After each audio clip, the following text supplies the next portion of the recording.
सबसे पहले इमरान खान साहब की जो मुलाकात हुई है ये बहुत इंपॉर्टेंट है अली अमीन गंडापुर साहब से, और उनकी बहन ने आके सारी स्टोरी बार बताई है। गंडापुर साहब तो फिलहाल बात करके नहीं गए, लेकिन इतलात आ जाएंगी कि उनके साथ क्या बातचीत हुई है, वो क्या तफसीलात बताना चाहते हैं, वो खुद बताएंगे, क्योंकि इमरान खान साहब से उनकी बड़ी तफसीली बातचीत हुई है। इसमें अली अमीन गंडापुर साहब है, वज़ीर आला खैबर पख्तूनख्वा, और उनके साथ बैरिस्टर गौहर साहब थे और अलीमा खान साहिबा थी।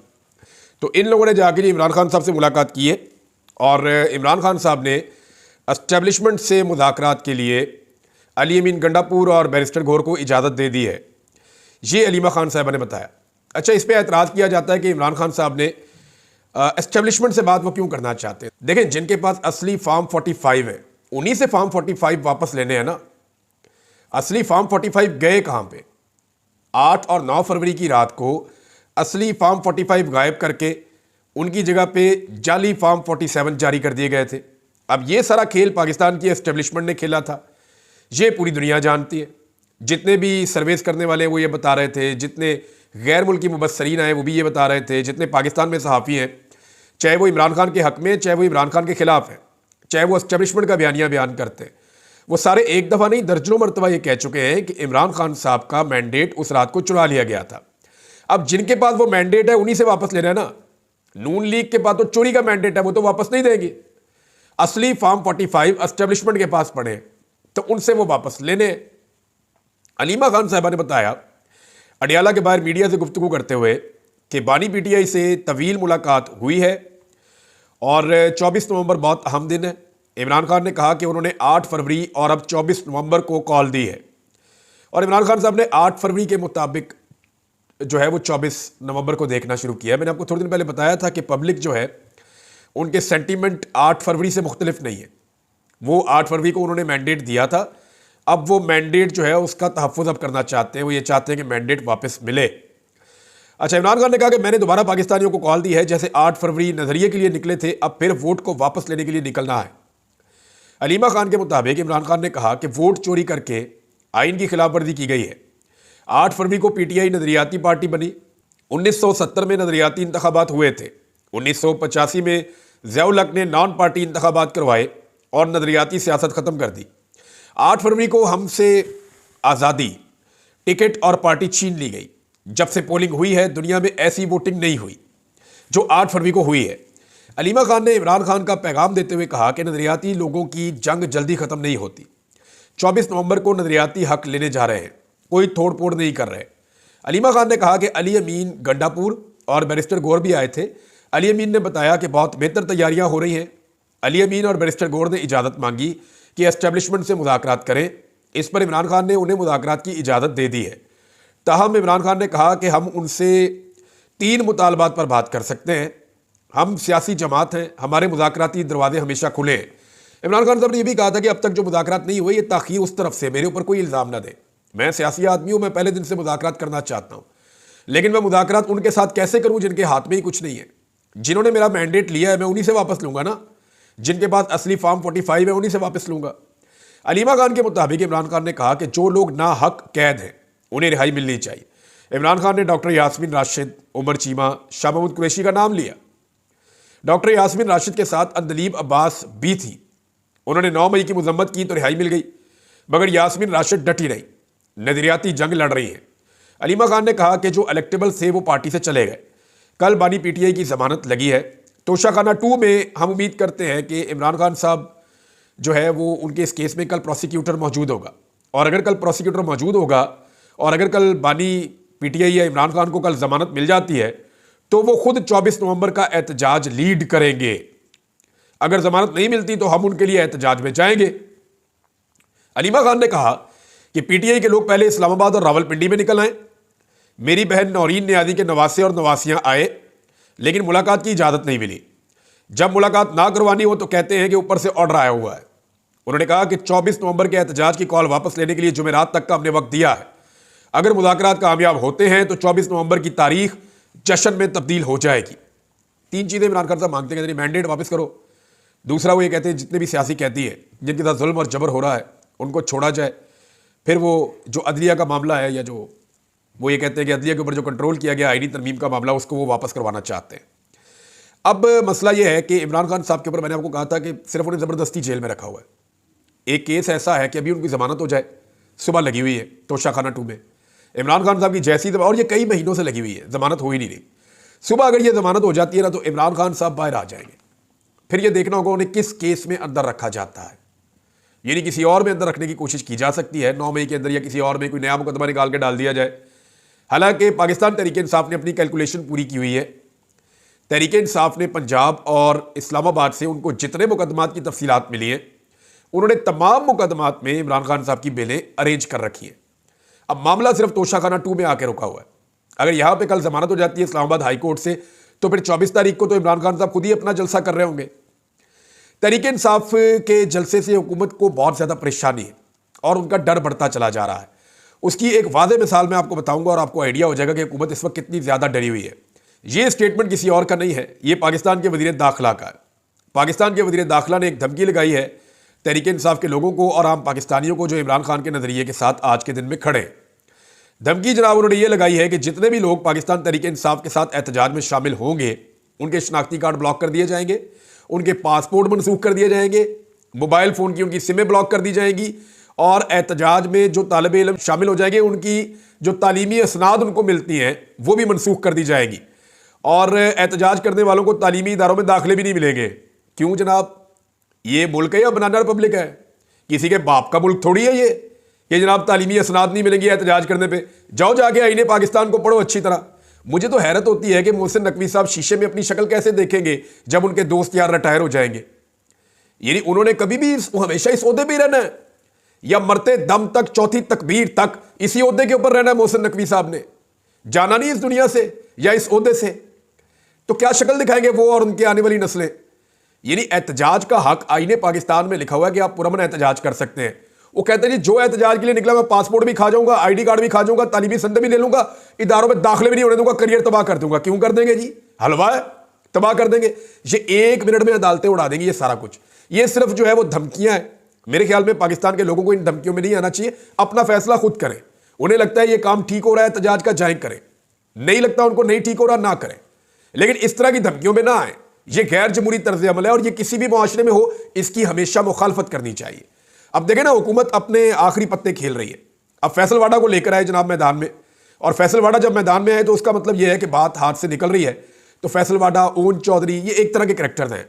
इनको लाकर फिर ट्राई किया जाता है कि जनाब इनके जरिए से कोई थोड़ी सी हवा बदली जाए। धमकियां लगाने के लिए कुछ सहाफ़ी भी रखे हुए हैं, वो भी आके धमकियां लगाते हैं। सारे एंकर्स जानते हैं कि फैसल वाडा एक्चुअली किसका नुमाइंदा है और किसकी जुबान बोलता है, किसकी धमकियां लगाने के लिए आता है।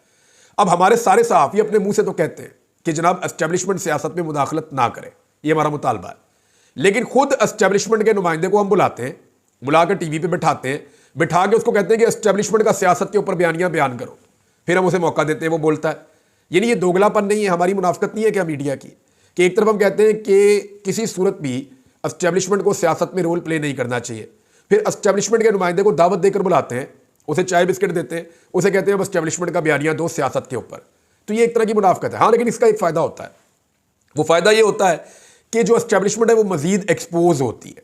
इससे कम से कम ये होता है कि एस्टेब्लिशमेंट मजीद एक्सपोज हो जाती है। जंग अखबार ने एक बहुत बड़ी गेम डाली थी, लेकिन वो गेम पकड़ी गई। पाकिस्तान तहरीक इंसाफ ने उसके ऊपर बड़ा सख्त रद्दअमल दिया है। रद्दअमल भी आपको बताता हूँ।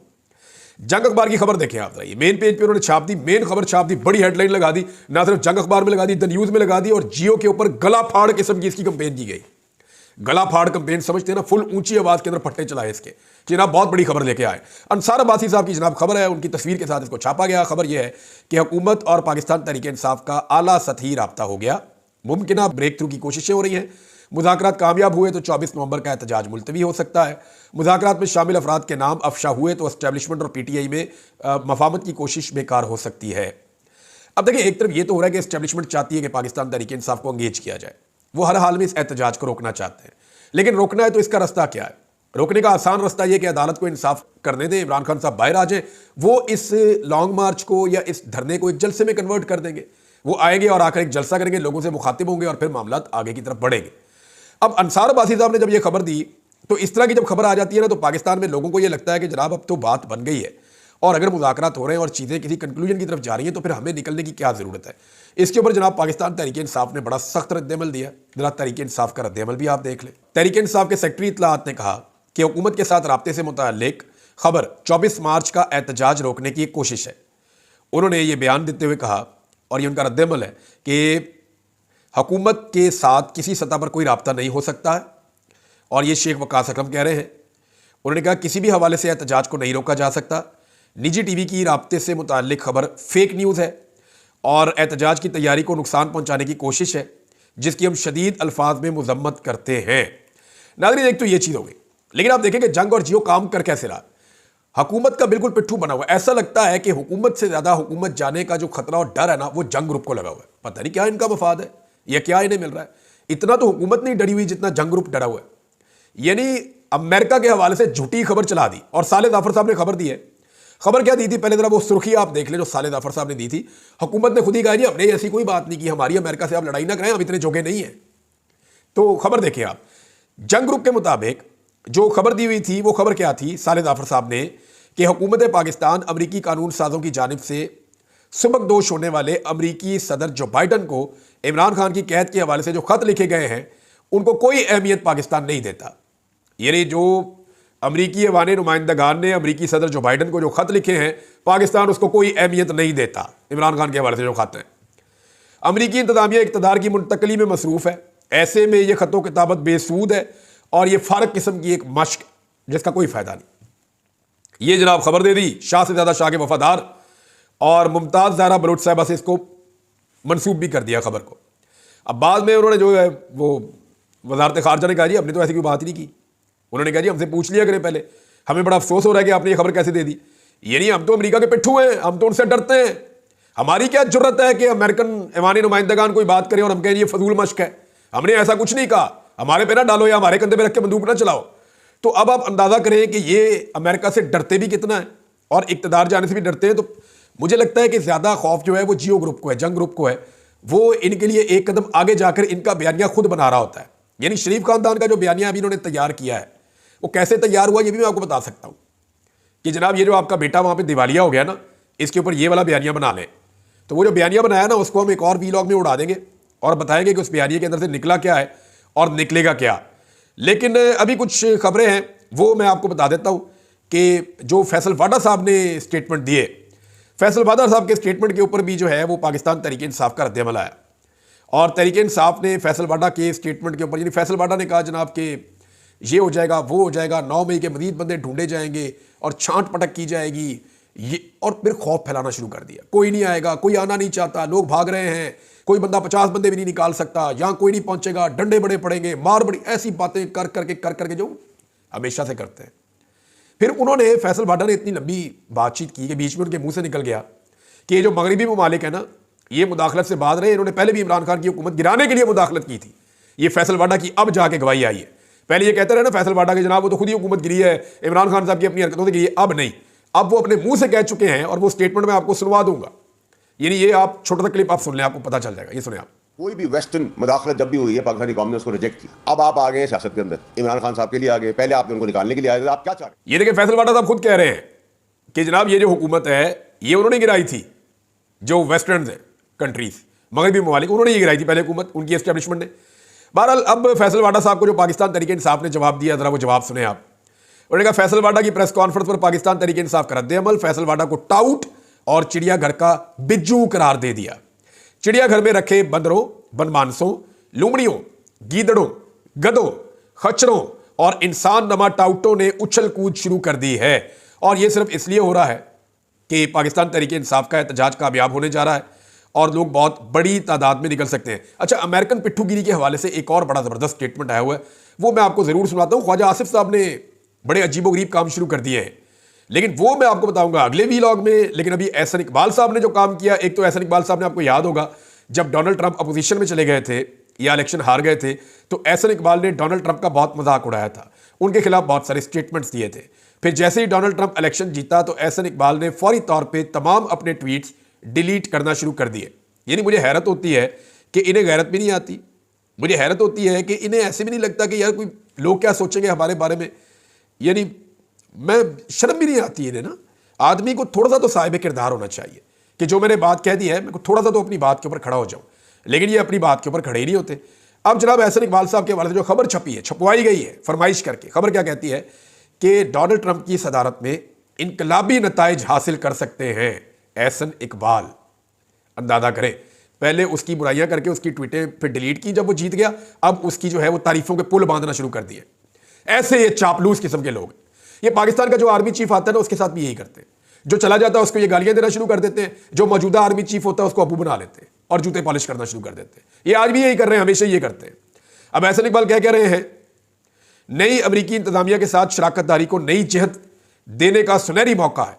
दिफाई ताउन से शुरू ताल्लुकात मजबूत तरक्याती शराकतदारी बन गए हैं और बहुत सारे शोबों में बड़ा ताउन होगा। और जनाब जो और ये शिरकत करते इस्लामाबाद में US एड की तकरीब में, वहां पे जनाब अली ये खिताब कर रहे थे। आप अंदाजा कीजिए, ये पल में तोला पल में माशा, ये इनकी टोटल औकात है। इस वीलॉग को यहां रोक लेते हैं, कुछ चीजें आपके साथ और शेयर करता हूं नेक्स्ट वीलॉग में।